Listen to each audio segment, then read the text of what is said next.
السلام علیکم۔ قرآن کے خلاف بہت سے مورچے بنے، کچھ اپنوں نے بنائے، بہت سے غیروں نے۔ آج کا مورچہ روایت پرستوں کے سوالات کے نام۔ دوستو، ایک منکر قرآن روایت پرست نے سوال کیا ہے۔ اس نے قرآن پہ اعتراض کیا ہے۔ اس نے کہا ہے کہ بتاؤ، قرآن میں کفن کا ذکر نہیں ہے اور ہماری روایات میں ذکر ہے، تو پھر آپ عام مسلمان کفن کیوں یوز کرتے ہو؟ اب ان لوگوں کا عقلی لیول چیک کرو۔ یہ سمجھتے ہیں کہ کفن صرف نبی علیہ السلام کے زمانے سے شروع ہے۔ کیا ہم نے ان کو یہی جواب دیا؟ ہم نے انہیں یہی جواب دیا۔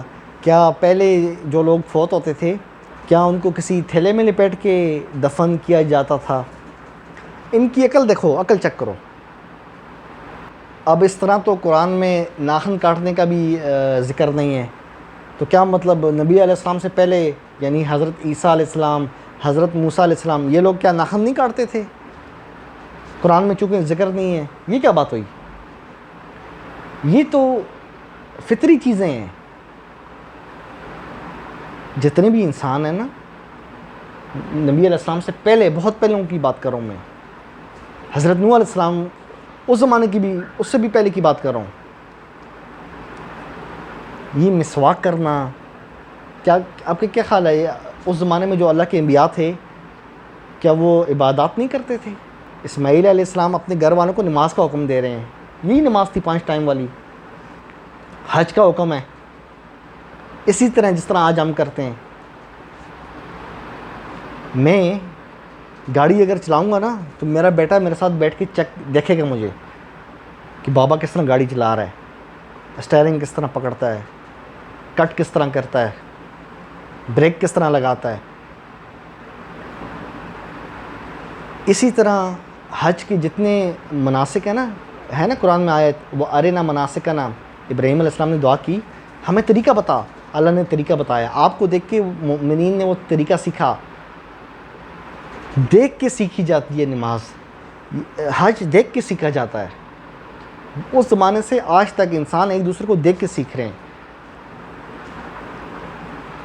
آج بھی آپ حج پہ جائیں نا، اگر آپ کو طریقہ نہیں پتا، تو ایک معلم ہوتا ہے، معلم، اس کو کچھ فیس دینی پڑتی ہے۔ مختلف آپ نے دیکھا ہوگا کہ مختلف گروپس جاتے ہیں نا حج پہ، تو سب کو ایک بتا دیا جاتا ہے کہ آپ نے اس معلم کے ساتھ رہنا ہے، یہ آپ کو تمام مناسک پریکٹیکل کر کے بتائے گا۔ جس طرح یہ کرے گا، آپ نے بھی اسی طرح کرنا ہے۔ اور ظاہری بات ہے، وہ معلم جو ہے وہ بھی حج کرتا ہے، پھر وہ ان کو تمام چیزیں بتاتا ہے۔ یہ چیزیں دیکھ کے سیکھی جاتی ہیں، لیکن یہ بدبخت ایسے ہیں، یہ کہتے ہیں نہیں، منکرین قرآن روایت پرست، یہ کہتے ہیں نہیں، جو ہماری روایات میں آئے گا ہم وہ مانیں گے۔ اب روایات میں بینس کا ذکر نہیں ہے، پھر دودھ کیوں پیتے ہو، گوشت کیوں کھاتے ہو؟ روایات میں ٹماٹر کا ذکر نہیں ہے، آج سے اپنے گھر میں جا کے کہہ دو سب کو، خبردار کچن میں جب ہانڈی بناؤ گے نا، ٹماٹر نہیں ڈالنا ہے۔ کیوں؟ کیونکہ ہماری بخاری مسلم روایات میں ٹماٹر کا نام ہی نہیں ہے۔ کیوں کھاتے ٹماٹر؟ ثابت کرو نا پھر۔ یہ جتنی بھی چیزیں نا دوستو، کفن، جنازہ، اسی طرح دانت صاف کرنا، ناخن کاٹنا، زیر بغل، زیر ناف جو بال ہیں ان کو صاف کرنا، آپ کا کیا خیال ہے؟ حضرت آدم علیہ السلام انہوں نے یہ چیزیں نہیں کی ہوں گی؟ یا ان کو دیکھ کے ان کی اولاد نے نہیں سیکھا ہوگا؟ آپ کا کیا خیال ہے؟ حضرت نوح علیہ السلام دانت صاف نہیں کرتے تھے؟ ناخن نہیں کاٹتے ہوں گے؟ ہیں؟ کچھ خدا کا خوف کرو، عقل کو استعمال کرو۔ قرآن کی دشمنی میں اتنا آگے مت جاؤ کہ دائرہ اسلام سے نکل جاؤ۔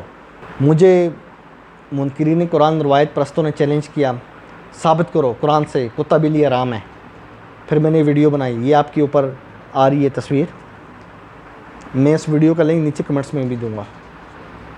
یہ ایسے بدبخت ہیں منکرین قرآن روایت پرست، صحیح بخاری اور صحیح مسلم ان کی دلوں کے اندر بیٹھی ہوئی ہے، اور قرآن ان کے دل سے باہر ہے۔ ہر وقت قرآن پہ انگلیاں اٹھاتے ہیں، بتاؤ یہ قرآن میں کہاں ہے، یہ قرآن میں کہاں ہے؟ اللہ کیا کہتا ہے؟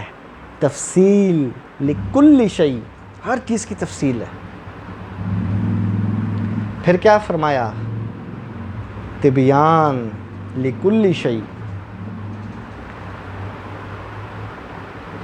لیکن یہ بدبخت نہیں مانتے.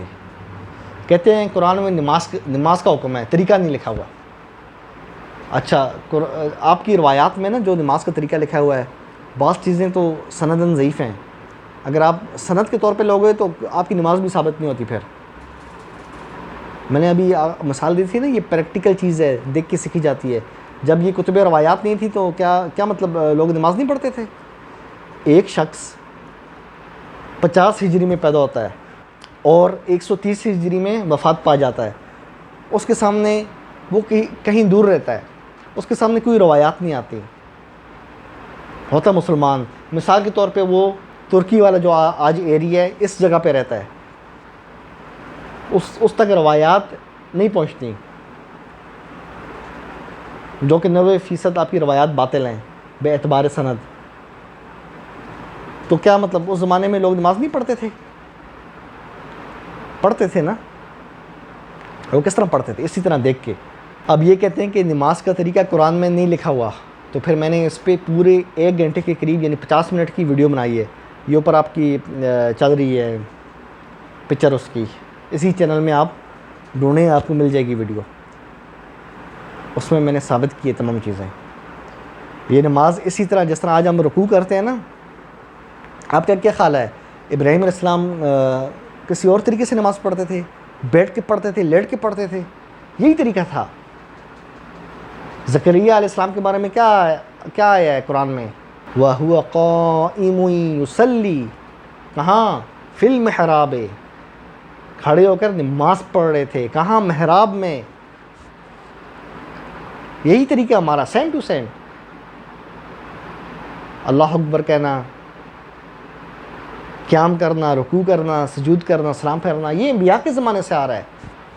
ہم پہ روزے فرض ہیں، قرآن کی آیت ہے. جس طرح تم سے پہلے لوگوں پہ فرض تھے. کیا مطلب ان پہلے لوگوں پہ جو روزے فرض تھے اس وقت دن کیا کوئی 40 گھنٹے کا تھا؟ اسی طرح تھا. فجر کے بعد سے مغرب کے جب اندھیرا آ جاتا ہے، مغرب کی 15 منٹ بعد افطاری کے ٹائم. یہ چونکہ روایات کا بہت ان کے دلوں میں ہے نا، یہ سمجھتے ہیں کہ کفن، ناخن کاٹنا، دانت صاف کرنا، زیر بغل اور زیر ناف جو بال ہے نا غیر ضروری بال، یہ صاف کرنا، یہ نبی علیہ السلام کے دور سے شروع ہوا. اس سے پہلے کے لوگ نہ کفن دفن کرتے تھے، نہ دانت صاف کرتے تھے، نہ ناخن کاٹتے تھے. نعوذ باللہ من ذالک. یہ ان لوگوں کی یہ چھوٹی اور گھٹیا قسم کی سوچ ہے. اور اس کے اندر یہ انبیاء کو بھی لاتے ہیں. کیا مطلب وہ انبیاء اپنے دانت صاف نہیں کرتے تھے؟ کیا انہیں مسواک کا نہیں پتہ تھا؟ ٹوتھ پیسٹ یہ تو ابھی آئی ہیں. کتنا عرصہ ہو گیا؟ 70 سال، 80 یا بہت کر دو 100 سال کر دو. اس سے پہلے لوگ تو مسواک ہی مارتے تھے. اللہ ان منکرین قرآن روایت پرستوں کے شر سے ہمیں محفوظ رکھے. دوستو ان کے جال میں کبھی بھی مت آنا. یہ ابلیس کے پیادے ہیں، یہ ابلیس کے سپاہی ہیں، یہ ابلیس کے فوجی ہیں. ان سے بچو. اللہ کی کتاب قرآن کو یوں تھام لو، کبھی بھی انشاءاللہ گمراہ نہیں ہوگے. چینل کو لائک کریں، سبسکرائب کریں، اپنے بھائی ابو جعفر تنولی کو اجازت دیں. پھر ملتے ہیں انشاءاللہ. قرآن زندہ باد.